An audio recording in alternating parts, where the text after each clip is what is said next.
नमस्कार दोस्तों, इतिहास गवाह है में आपका स्वागत है। हम कंटिन्यू करेंगे वर्ल्ड हिस्ट्री की सीरीज़ और उस सीरीज़ में हम डिस्कस कर रहे थे फ्रेंच रेवोल्यूशन। थोड़ा सा रिकैप कर देता हूं कि हमने पिछले एपिसोड में फ्रेंच रेवोल्यूशन पे क्या डिस्कस किया था। तो हमने ये डिस्कस किया कि किस कारण से रेवोल्यूशन के माहौल बने, है ना। तो लॉन्ग टर्म रीजंस डिस्कस करे हमने, role of different thinkers discuss किया हमने, इकोनॉमिक रीजन डिस्कस किया which was basically whenever a long stretch of prosperity is followed by short stretch of economic decline, generally it can produce conditions of revolution.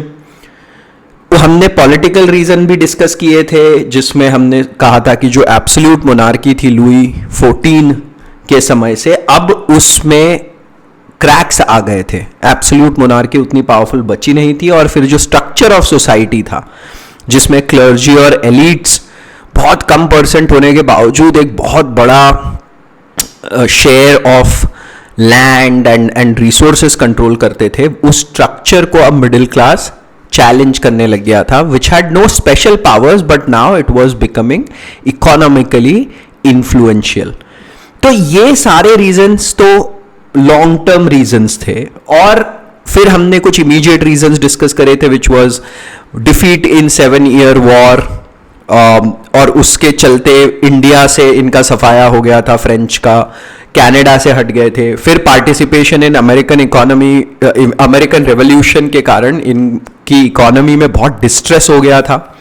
फिर drought हो गए थे तो उसके कारण क्रॉप फेल हो गई थी और ऐसा माहौल बन गया था कि फाइनली फिर एस्टेट्स जनरल की मीटिंग बुलाई गई और वहां पे जो थर्ड एस्टेट था which was combination of middle class and lower class, they basically said कि हमको तो अब इक्वल वोटिंग चाहिए, हम लोग ऐसे अलग नहीं रहेंगे अब एनी मोर, राइट। स्पेशली ये एस्टेट जनरल की मीटिंग बुलाना itself was capitulating to the pressure, है ना, क्योंकि ये मीटिंग लास्ट टाइम 1614 में बुलाई गई थी। तो 175 ईयर्स बाद जब ये मीटिंग बुलाई गई, that itself was a signal कि अब जो प्रेशर है मोनार्की पे वो बहुत ज्यादा हो चुका है। एंड जब ऐसा नहीं होने दिया तो the third estate walked out. और वहां पर क्या हुआ, अगर सिर्फ मिडिल क्लास होता तो उसे सप्रेस करना आसान होता, पर middle class was joined by lower class. However इन दोनों के इंटरेस्ट में डिफरेंसेस थे। जैसे मिडिल क्लास का पॉलिटिकल इंटरेस्ट अगर देखें तो वो लोग लिमिटेड फ्रेंचाइजी की बात कर रहे थे, whereas lower class people were thinking about universal franchise. Similarly, middle class never wanted full democracy kind of approach, they wanted constitutional monarchy. Similarly, in economic sense, middle class wanted to keep the idea of private property, क्योंकि वो लोग भी तो land owners थे, private property owners थे, but lower class wanted economic redistribution. Similarly social status में middle class wanted special powers for itself, it was never in favour of ending special powers all together. तो ये सारे जो differences थे, इन्हीं कारण से हमने क्या बात करा कि इन्हीं कारण से French revolution will have different phases in that single revolution. तो आज हम डिस्कस करेंगे स्टेजेस ऑफ रेवोल्यूशन, रेवोल्यूशन के डिफरेंट क्या फेजेस हुए और उनमें क्या क्या हुआ। तो सबसे पहला एक चीज जो हमको समझनी है वो है कि जो मुद्दा है, जो टसल है, वो मिडिल क्लास और लोअर क्लास के बीच में होगी और उस कारण से रेवोल्यूशन के फेजेस बनेंगे। और टसल क्या है, universal franchise versus limited franchise, redistribution of wealth versus the idea of keeping the private property, ये है वो मेजर लेवल का एक बड़ा tussle, right. So what was the first phase of revolution. Revolution start होता है और सबसे पहले कॉन्स्टिट्यूशनल मोनार्की की बात होती है and middle class still has control over the revolution, it is still controlling the proceedings. और इसी में फिर फॉल ऑफ बास्टिल भी सिग्निफिकेंट एक इवेंट है, और सिग्निफिकेंट इसलिए नहीं है क्योंकि उसमें थे 7 prisoners, it was a prison and it was also an arms depot, so arms भी बहुत सारे मिल गए थे रेवोल्यूशनरीज को. बट सिग्निफिकेंस सिंबॉलिज्म में है इसका, क्योंकि जब मोनार्की थी तो सारे यहां पर प्रिजनर्स को भेजा जाता था, और इसको जब the fall of Bastille therefore became a symbolic event in the fall of monarchy. Second चीज क्या हुई, कॉन्स्टिट्यूशनल मोनार्की आई तो एंड ऑफ फ्यूडलिज्म. और पॉलिटिकली फ्यूडलिज्म एंड पहले ही हो गया था, यह हमने डिस्कस कर रखा है इस सीरीज में पिछले कुछ एपिसोड्स में पहले, राइट. फ्यूडलिज्म पहले ही पॉलिटिकली एंड हो गया था, but socially and economically there were still powers that remained with feudal lords, you can say. तो national assembly ended feudalism on 4 August 1789. अब इस बात के स्ट्रेंथ, इन चीजों का इंपॉर्टेंस क्या है. सबसे पहले इंपॉर्टेंस यह है कि France became first nation of independent farmers. Independent farmer, ये बहुत बड़ी बात है उस जमाने में. आप सोचिए, this is 1789 we are talking about. It also enabled economic and social reformation of the country in the later years. And French Revolution became symbolic, like एक symbol of end of feudalism. And जहां जहां फिर आगे देखेंगे हम French army जाएगी, वो इसे सारे आइडियाज स्प्रेड करेगी, या आइडियाज यूरोप में स्प्रेड होंगे, और करते कराते होगा ये कि 1861 feudalism will end in Russia. And some Eastern European countries में it will end by 20th century. But all of these ideas will spread. But limitations भी थे. Limitations क्या है? फ्यूडलिज्म, जैसे जमींदारी आपने इंडिया, पोस्ट इंडिपेंडेंट इंडिया में जमींदारी खत्म हो गई, बट जो इन्फ्लुएंस और इकोनॉमिक पावर थी जमींदारों के पास, वो तो रह गई. सेम विथ फ्यूडलिज्म, वो खत्म हो गया होगा, बट जो इनके लार्ज ट्रैक्ट्स ऑफ लैंड थे, प्राइवेट प्रॉपर्टी थी, राइट टू प्रॉपर्टी तो ऑलवेज रिमेन. क्योंकि मध्य वर्ग, मिडिल क्लास एक प्रॉपर्टीड क्लास है. It never wants complete abolition of property. ये बार बार हमें ध्यान रखना है. तो इसलिए वो रहा. तो that was one of the limitations. दूसरा एस्पेक्ट क्या था इसका? Declaration of rights of individuals and citizens. ये बहुत बड़ा एस्पेक्ट था फ्रेंच रेवोल्यूशन का. तो constitutional monarchy and second aspect being declaration of rights of individuals and citizens. इसमें क्या थी? कुछ इंस्पिरेशन हमने इन्होंने पास से ली हुई थी रेवोल्यूशनरीज ने. क्या पास से? 1215 में ब्रिटिश मैग्ना कार्टा, 1689 में bill of rights in British parliament, फिर अमेरिकन रेवोल्यूशन में declaration of human rights by Thomas Jefferson as a part of Virginia legislature. तो ये एक बहुत बड़ा ये कुछ इंस्पिरेशंस थी for the declaration of rights of individuals and citizens on 26 August 1789. And then this whole idea was slightly, futuristic. And futuristic in what way? Because it talked about, पहली बात तो जीन जॉक रूसो का जो idea था, that sovereignty resides in people, संप्रभुता व्यक्ति में रहती है, व्यक्ति की इंडिपेंडेंस महत्वपूर्ण है, जिस तरीके से उन्होंने डिफाइन किया था इसको. और दूसरा इंपॉर्टेंट पॉइंट ये था कि it expressed it as not just for French people but a universal point of view, जिसका आगे चल के हम लोग बहुत इम्पैक्ट देखेंगे on lot of people. Idea था, ये यूनिवर्सल आइडिया बन गया एक तरीके से, है ना. तो इसलिए it also contributed to the framework of French constitution. It also had a lot of impact on Latin America, जैसे Simon Bolivar revolution against Spain colonialism in Latin America, उसका इंफ्लुएंस इन आइडियाज से आया. Limitations क्या थे? Declaration of rights of individuals and citizens के limitations क्या थे? सिर्फ पुरुषों पर लागू हुआ, महिलाओं पर नहीं, महिलाएं वंचित रह गई.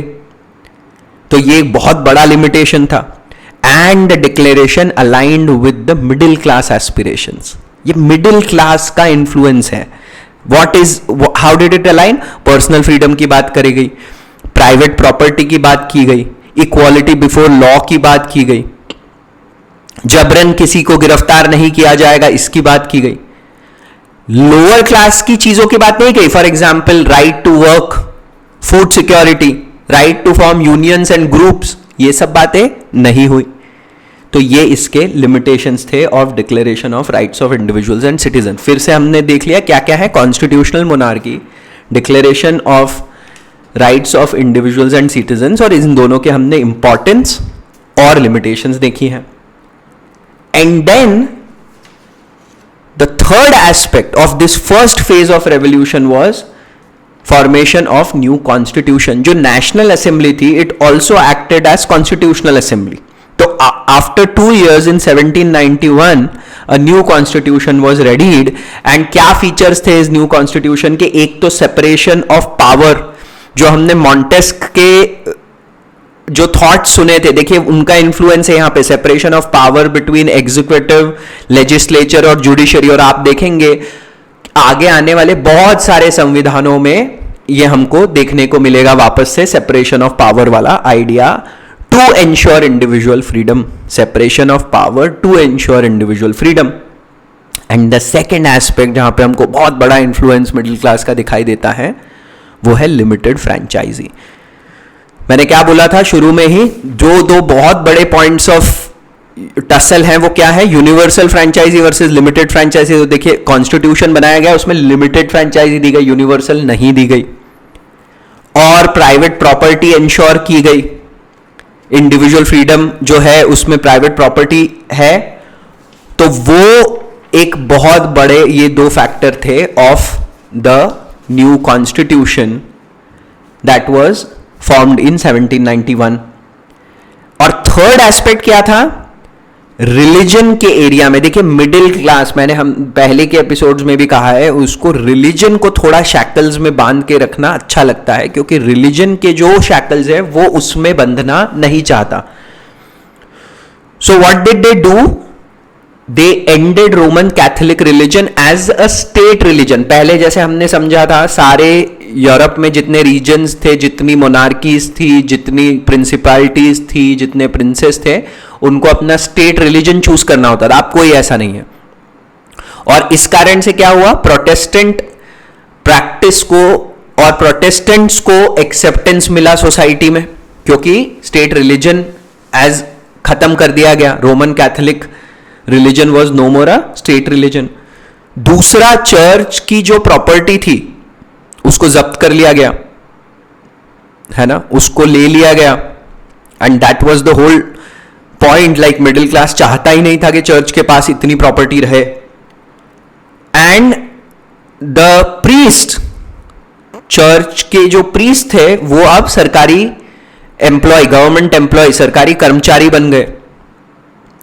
And they created, like this whole new constitution also created a civil constitution of clergy, or like all the priests were asked to take oath with this constitution। इस संविधान को साक्षी रख के शपथ लेने का एक्सपेक्टेशन रखा गया।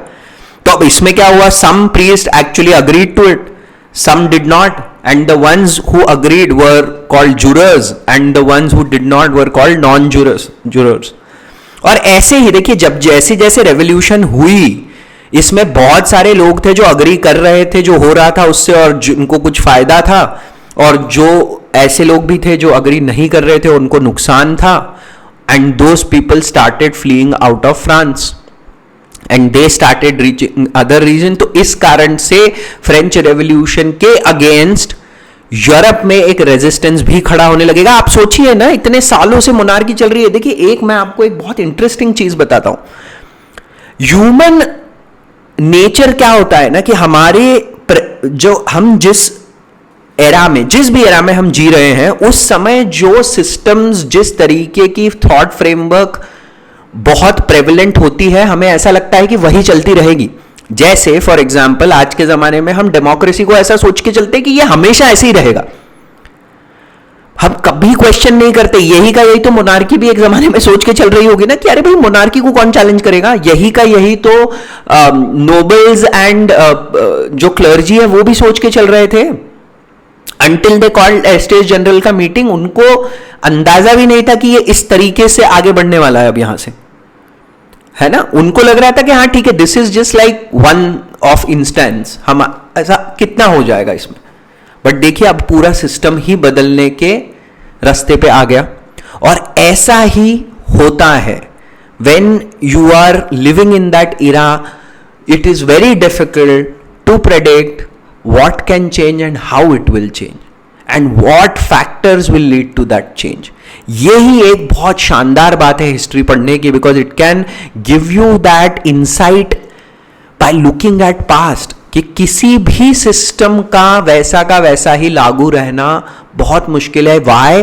Because economic, political, social, religious, all these factors keep interacting with each other and keep producing different effects which lead to different new causes, different new incidences which again become root cause for something new. तो ये हमको बहुत अच्छे से ध्यान रखना है कि something that seems which might seems like going on forever might stop suddenly and something new might take its place. आज का एपिसोड हम यहीं समाप्त करते हैं। सुनने के लिए आपका बहुत बहुत धन्यवाद। अगले एपिसोड में हम और जो दूसरे फेजेस हैं इस रेवोल्यूशन के, उन पे आगे बढ़ेंगे। अभी एक नया फेज आएगा जो थोड़ा radical phase of French revolution है, क्योंकि मैंने आपको कहा था ना कि because of the involvement of lower class, देखो lower class is that class which has nothing to lose and that's why they can go to extremes. ये बात हमको ध्यान रखना बहुत जरूरी है। And that is the next phase which will come in French revolution and subsequent phases which we will discuss in the coming episode. सुनने के लिए आपका बहुत बहुत धन्यवाद। अंटिल नेक्स्ट टाइम, जय हिंद।